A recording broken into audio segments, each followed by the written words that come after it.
Hello everybody, and welcome to a Patai Katango Mite Waka Hoki, which apparently, according to Elsden Young, is the intro in Maori, which means welcome to my subscriber question and answer. And if you didn't know, the Maori are the indigenous people of New Zealand. Anyway, on to the questions. Mr. Renzo says, my question for next week's Josh is, where do you want Planetside 2 to go in the future? More metagame with a way to win using Continental Lattice, or more into a never-ending stalemate with outfits being able to level up and influence structure of the bases? Maybe something different. And yeah, I've always been a big supporter of the Continental Lattice and generally any meta that goes into the game. And also, what I've said in my previous video, which I think is really important in my video called The Flow of Battle, is making it so that bases aren't so much the focus of the fights and that the areas around bases get more love, really.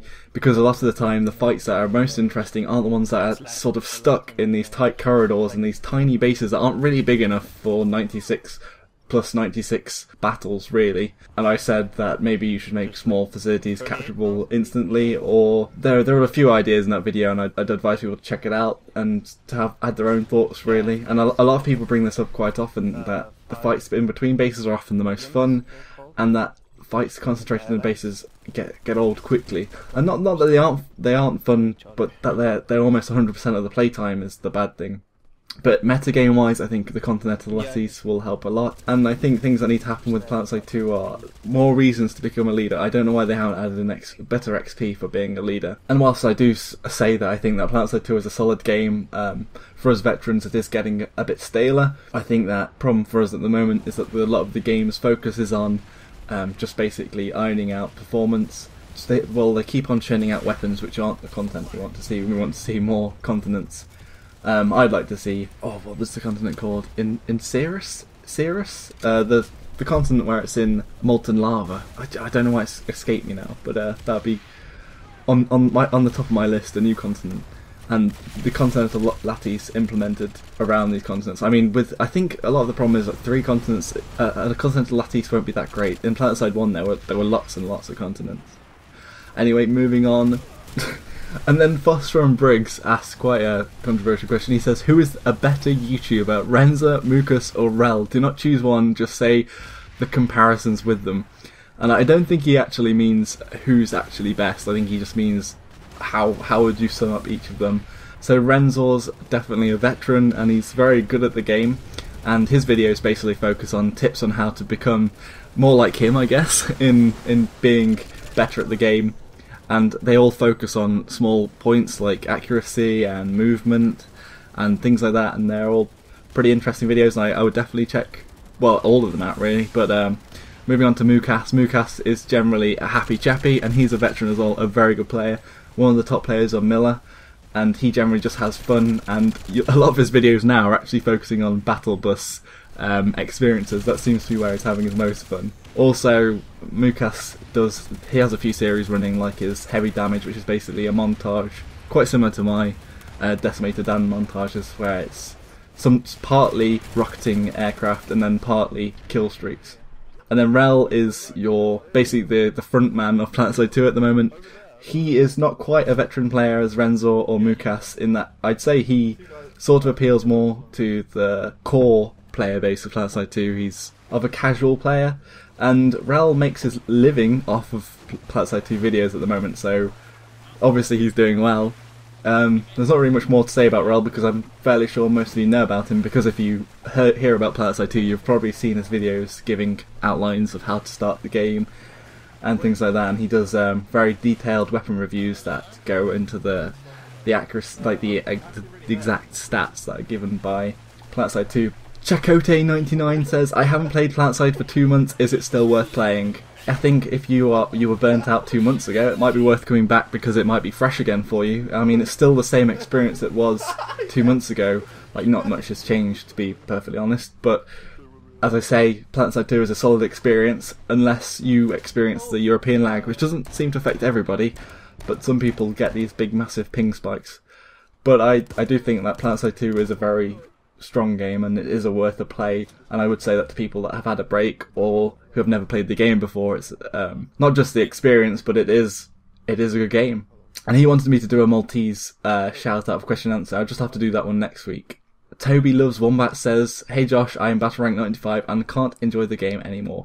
Any tips on keeping myself interested in Planetside?" If you feel like that, then maybe it's worth taking a break and coming back to it.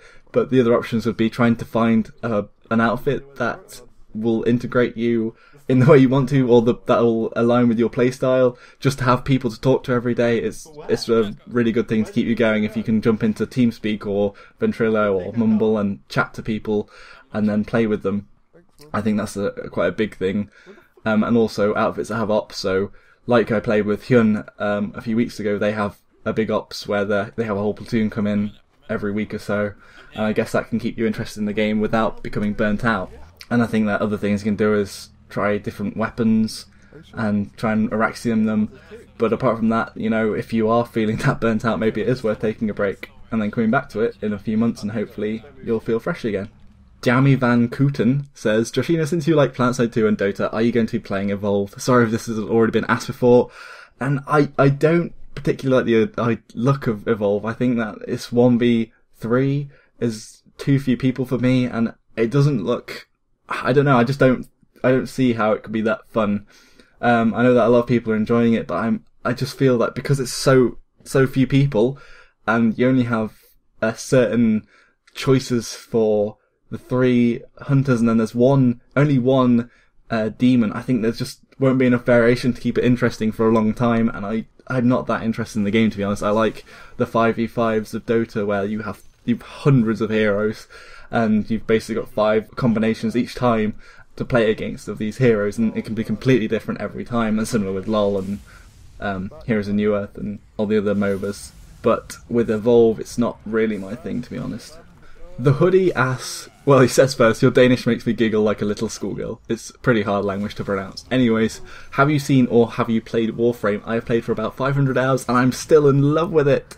Actually, I have downloaded Warframe. It's one of the free-to-play games that I've got to play, and I just keep meaning to play it, but I haven't got around to it yet. And I've been trying to tell my friends to play it with me, but they seem hard to budge. But I probably will end up playing it on my own and just giving it a go very soon, and hopefully before the end of the month. Then I might, if I don't do a full video on it, then I'll put it into my games I played this month video. Cute Beaver doesn't have a question, but she has given quite a big answer, and it's in response to Andy Dye, and basically I talk about female gamers. She says, "Harass often, you just get to deal with it. I used to hide it when I was younger, but then I said screw it, and I picked up the most ridiculous name I could think of for a Canadian female when joining Planetside 2. I don't know whether it's Cute Beaver in the game, but I didn't ever really thought beavers were that associated with Canada, but maybe so." And then he said, "Thankfully I've met more wonderful fellas than idiots though. 10 out of 10 would frag here again. As for Biolabs, I'd like to have some golden-eye cradle catwalk action going underneath of them. Currently it's a mega waste of space under the Biolab and on top of it, which is a shame because it looks amazing up there. It would be fun to try and juke lolpodders and while holding a point on top. We need more incentive to play light assault and some possibility for making more infantry pancakes. All bases need to add some comedic elements to keep everyone amused. I'd also be totally down with jump pads flinging us across the bottom catwalks, bouncing us to gravity lifts to go up or something crazy like that. More creative use of elevators like at the construction sites, like when you're playing Portal 2 and you go for a little ride back and forth and there's no ground beneath you. A shortcut like that people could take would be awesome if they had to ride it to get a capture point or something." And yeah, I think I'd agree. I talked last week about Biolabs. I think it would be interesting to make it more multi-layered in the Biolab because it is too small at the moment for how many people fight there. So what she's saying is that you'd have different levels with catwalks towards the top. And at the moment you can get to the top if you basically climb up a tree and jump from that tree to the second highest level, and then you can jump to the highest level if you've got max level jump jets. But at the moment, a lot of people don't know that, and it also doesn't really have that much point because you run out of ammo. All you can do is really pick people off and farm. But it might be interesting to have a point up there, and you have jump pads going up, and there's a narrow catwalk which is easy to fall off, and you're duking it with light assaults, as she said. Anyway, moving on. Olastrojok doesn't have a question, but they say boys have a penis and girls have a vagina. And today I have learned, and that is very interesting. I did not know that before. Please come next week with an interesting fact for me. Jack Crowling says, "What do you think of the idea of the infiltrator having an ability to see enemies through the walls for a short time, while instead of cloaking ability that works in the same way with not being able to fire the weapon when active?" I don't know about the idea of looking through a wall. I don't know whether it be, mainly because I don't know whether it'd be that useful. I've always thought that wall hacking in Planetside 2 would be pretty useless because we have radars, and as an infiltrator you can put down a motion spotter and pretty much see where they are behind the wall anyway. And I guess the only time it would help out is if you're looking slightly through a wall and you see them coming out of a doorway or something, and then you'd be able to get a headshot because you could see them coming out of the wall. For the most part, I don't think it'd be that useful, so I wouldn't think it'd be that great of something to put in. Lord Uchia says, have you ever played a Total War game from Creative Assembly, and if yes, did you like it? And yes, I've played a lot of the Total War games. I've played, well, pretty much all of them. I've got Rome Total War 2, but that's the one I've least played. My favourite probably has to be Medieval 2 Total War Kingdoms, and for the reason that there's so many mods for it. Firstly, the Lord of the Rings mod, it's called Third Age Total War, which is basically, I don't think any other Lord of the Rings strategy game comes close to the... Firstly, I mean, Total War games, combat is always epic, and probably the best combat I've had in a strategy game, just because there's so many players in it, and it's always just such a joy to watch a battle unfold. But when you put Lord of the Rings on top of that, then it becomes even more epic. But like Battle for Middle-earth and other games just can't compare to that. There's also a mod called Hyrule Total War, which basically turns it into a Zelda mod, and is the same thing if you take Zelda and put it on top of Total War. It surprisingly is pretty epic, and a lot more dark than you think, because there's all these factions that you saw as a child, and they're at war with each other. And I guess that can be a little shocking. As a Goldsmith says, I've been dying a lot as SMG Infiltrator due to what I attribute to positioning issues. Do you have any tips to help? Well, I don't actually play SMG Infiltrator all that much, but generally, positioning on Planetside 2, you always have to look at your mini-map, see where people are dotted on the map, because there's no way of having map awareness on every base and every area of the map, because it's pretty much impossible to learn every nook and cranny on the map. But what you have to be is very flexible and look at where you're going to move through. You've got to have a quick plan, looking at the map, see where the hills are, looking around, you see where you can hide behind, where you can come in and get out quickly. It's all about being flexible with using your environment.